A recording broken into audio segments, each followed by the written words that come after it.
Hello সবাইকে। আজকে বানিয়েছিলাম হচ্ছে রসমালাই।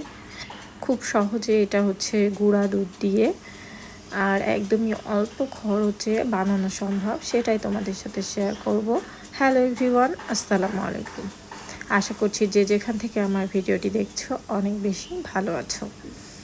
আশা করছি আমার পুরো ভিডিও জুড়েই তোমরা আমার সাথে থাকবে। তো এই তো যেভাবে বানাই সেটাই তোমাদের সাথে শেয়ার করব।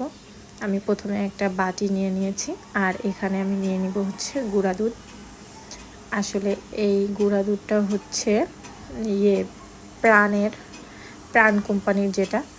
তো তোমরা যে কোনো মানে কোম্পানির হচ্ছে গুঁড়া দুধ হচ্ছে নিতে পারো।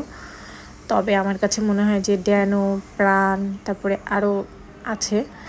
তো আমার কাছে ড্যানোটাই বেশি ভালো মনে হয়। তবে হচ্ছে যেহেতু আমার হাজব্যান্ড নিয়ে আসছিল, তো সেটা দিয়ে বানানোর ট্রাই করেছি। আর এখানে আমি একটা ডিম ফেটে নিয়েছিলাম। তো ডিমটা একটু ভালো করে ফেটিয়ে নিয়েছিলাম আর হচ্ছে একটু দিয়ে দিচ্ছি হচ্ছে ঘি। তো ঘিটা অবশ্যই দেওয়ার চেষ্টা করবা।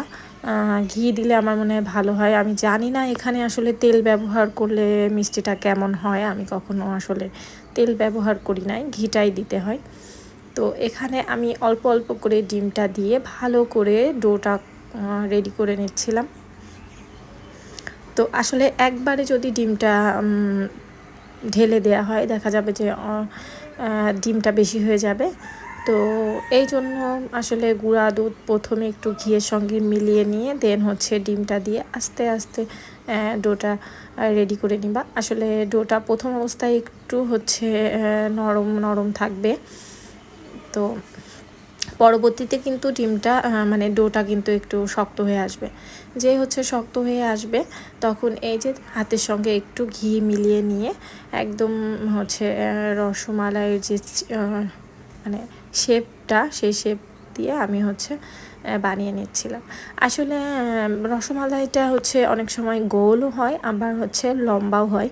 তবে আমার কাছে মনে হয় যে একটু ছোট ছোট হয়ে লম্বা লম্বা হলে আমার কাছে দেখতে ভালো লাগে, যার কারণে আমি একটু লম্বা লম্বা করেই নিচ্ছিলাম। তোমরা তোমাদের পছন্দ মতো গোল বা হচ্ছে লম্বা যে কোনো রকম হচ্ছে করে নিতে পারো।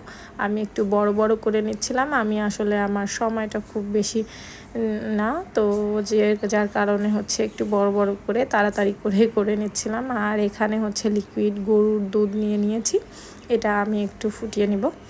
তো এর মধ্যে একটা এলাচ দিয়ে দিলাম। দুধটা যখন হচ্ছে একটু ফুটিয়ে আসবে তখন আমি হচ্ছে এর মধ্যে আস্তে আস্তে মিষ্টিটা দিয়ে দেব। তবে দুধের সঙ্গে আমি কিন্তু একটু পানিও দিয়েছিলাম। দুধটা যদি একটু পাতলা হয় সেক্ষেত্রে কিন্তু মিষ্টিটা খুব ভালোভাবে ফুলে ওঠে। তো যাই হোক, আমি একে একে সবগুলো মিষ্টি দিয়ে নিচ্ছিলাম। তো মিষ্টি দেওয়া কমপ্লিট করে আমি একটু হালকা হচ্ছে ঢেকে দিব মিষ্টিটা ফুলে ওঠার জন্য। তো এই যে দেখো মিষ্টিগুলো কিন্তু একদম কোনো রকমভাবে হচ্ছে ফেটে যাচ্ছে, মানে ভেঙে যাচ্ছে না, একদম সুন্দরভাবে হচ্ছে কুক হচ্ছে আর উপরে একদম ভেসে ভেসে বেড়াচ্ছে। তো আশা করছি এইভাবে যদি তোমরা হচ্ছে মিষ্টিগুলো বানাও কখনোই ফেল হওয়ার চান্স নেই। এই তো মিষ্টিগুলো হচ্ছে আমি বানাচ্ছিলাম। তো দেখে আমার খুবই ভালো লাগছিল যে কোনো রকমভাবে ভেঙে চুরে যায় না। তারপরে হচ্ছে আমি মিষ্টিগুলো এক এক করে সব হচ্ছে তুলে নিচ্ছিলাম। আর এখন আমি এর মধ্যে যেটা বানাবো সেটা হচ্ছে মালাইটা রেডি করে নিব। দেখা যায় যে এর মধ্যে যদি একবারে হচ্ছে চিনি টিনি দিয়ে একদম অনেক সময় হচ্ছে ফুটানো হয় তাহলে দেখা যাবে যে মিষ্টিগুলো একটু হতে পারে। তো যার কারণে আমি মিষ্টিগুলো একটু তুলে নিলাম আর সাথে হচ্ছে এখানে হচ্ছে মালাইটা রেডি করে নিব। এর মধ্যে আমি একটু চিনি দিয়েছিলাম, চিনি দিয়ে ভালো করে জাল করে একটু লাল লাল হয়ে আসলে কিন্তু মোটামুটি রেডি হয়ে যাবে। তো দুধটা যখন খুব ঘন করে জাল করে নেওয়া হয় তখন কিন্তু দুধটার কালার কিন্তু একাই চেঞ্জ হয়ে যায়। আমি কিন্তু এখানে কোনো কিছুই ব্যবহার করি নাই সেরকম। তো শুধু দুধটাই হচ্ছে খুব ঘন করে জাল করে নিতে চাচ্ছিলাম মালাইটা করার জন্য, জাস্ট একটু চিনি দিয়ে।